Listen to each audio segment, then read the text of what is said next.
Hello student, तो संविधान में आज राज्य कार्यपालिका की बात कर रहे हैं। राज्यपाल देख लेते हैं। संविधान के भाग 6 में राज्यपाल का प्रावधान है।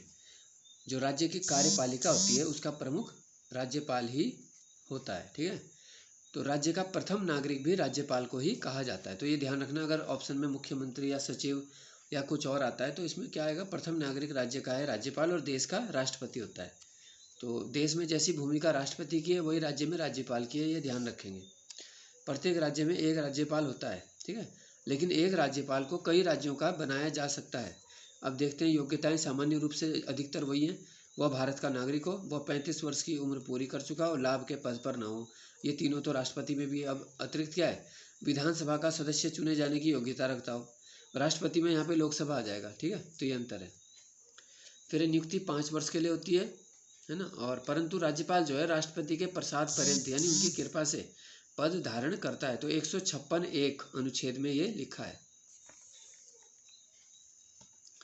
फिर राज्यपाल को शपथ कौन दिलाता है, हाई कोर्ट के मुख्य न्यायाधीश के समक्ष ये शपथ लेते हैं। ठीक है, फिर इनके विशेषाधिकार क्या मिले इनको।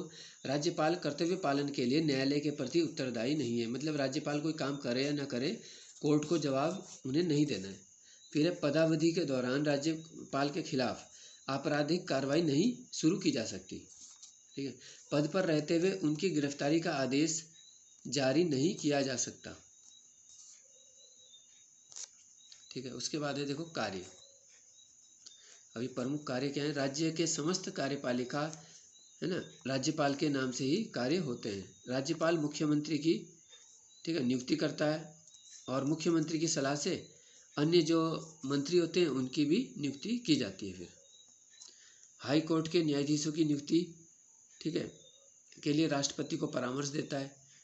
तो 217(1) में ये लिखा है, अनुच्छेद 217(1) में।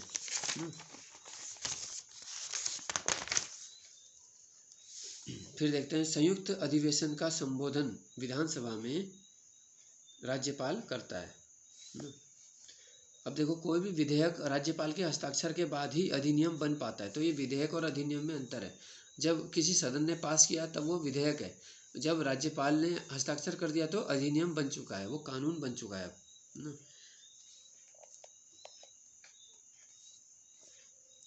अध्यादेश देखो जारी करने की शक्ति भी राज्यपाल के पास है, लेकिन विधानमंडल को 6 सप्ताह के भीतर उस प्रस्ताव को स्वीकृत करना होगा, वरना अध्यादेश अवैध घोषित हो जाएगा। ठीक है, वित्त मंत्री को बजट प्रस्तुत करने के लिए राज्यपाल ही कहता है। विधानसभा में धन विधेयक राज्यपाल की पूर्व अनुमति से ही पेश किया जाता है। ठीक है, अब जो राज्य की संचित निधि होती है वो राज्यपाल की संस्तुति के बाद ही खर्च की जा सकती है। तब तक देखो उस धन को निकाला नहीं जा सकता है ना। अगर संचित निधि को मान लो किसी खास मद में खर्च के लिए निकाल रहे हैं तो राज्यपाल की संस्तुति यानी अनुमति आवश्यक है उस खर्च के लिए।